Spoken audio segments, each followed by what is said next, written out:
Cinema ரகசியம் நேயர்களுக்கு வணக்கம். கவியரசர் கண்ணதாசன் மெல்லிசை மன்னர் எம்.எஸ்.வி. கூட்டணி என்றாலே அது ஒரு காவியம்தான்.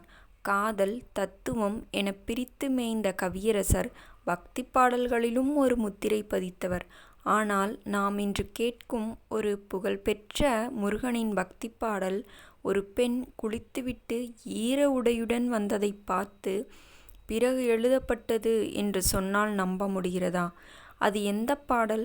அங்கே என்ன நடந்தது? அந்த சுவாரஸ்யமான பின்னணி கதையைத்தான் இன்று நாம் பார்க்க போகிறோம். வீடியோவை முழுமையாக பாருங்கள். மறக்காமல் நமது சினிமா சேனலுக்கு சப்ஸ்கிரைப் செய்யுங்கள். ஒரு முறை மெல்லிசை மன்னர் எம்.எஸ். விஸ்வநாதன் அவர்களின் வீட்டில் ஒரு படத்திற்காக பாடல் கம்போசிங் நடந்து கொண்டிருந்தது. எம்.எஸ்.வி. அவர்கள் ஒரு மெட்டை வாசித்து காட்ட கவியரசர் அதற்கு வரிகளை தேடிக்கொண்டிருந்தார். அந்த சமயத்தில் அங்கே வேலை பார்த்த ஒரு பெண் குளித்துவிட்டு தலையை துண்டால் துடைத்து கொண்டே ஈர உடையுடன் அந்த அறையை கடந்து சென்றார். அந்த பெண் சட்டென தலை குனிந்து சென்ற அந்த ஒரு நொடி காட்சி கவியரசரின் உள்ளத்தில் ஒரு மின்னலை ஏற்படுத்தியது. உடனே அவர் தனது கற்பனையை தட்டிவிட்டார். அந்த பெண்ணை ஒரு சாதாரண பெண்ணாக பார்க்காமல் முருகப்பெருமானின் அருளாக பார்த்தார் கண்ணதாசன். உடனே அவர் எழுதத் தொடங்கிய வரிகள்தான் குளித்து முடித்து ஈர உடையுடன் கோலம் காட்டும் மங்கையவள்.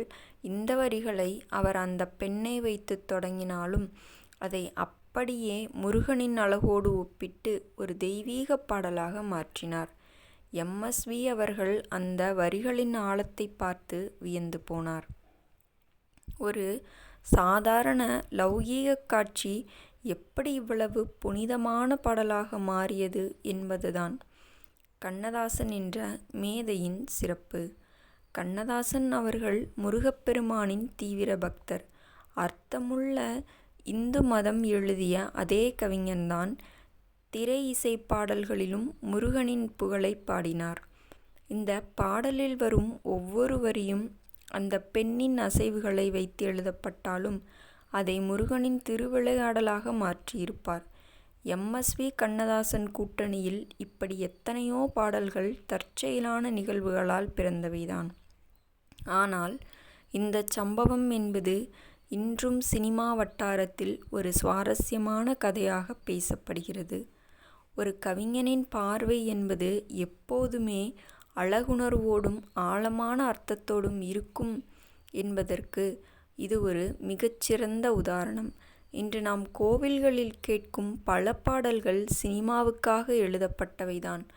ஆனால் அவை சினிமாவையும் தாண்டி மக்களின் வழிபாட்டு பாடலாக மாறிவிட்டன.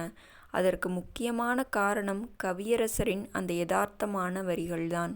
அந்த பெண் ஈரையுடையுடன் வந்தபோது கண்ணதாசன் அடைந்த அந்த ஒரு கவித்துவ உத்வேகம்தான் இன்று பல கோடி பக்தர்களின் உள்ளத்தை உருக்கிக் கொண்டிருக்கிறது. இது போன்ற சினிமா ரகசியங்களை பெற நமது சேனலை சப்ஸ்கிரைப் செய்து கொள்ளுங்கள். நன்றி, வணக்கம்.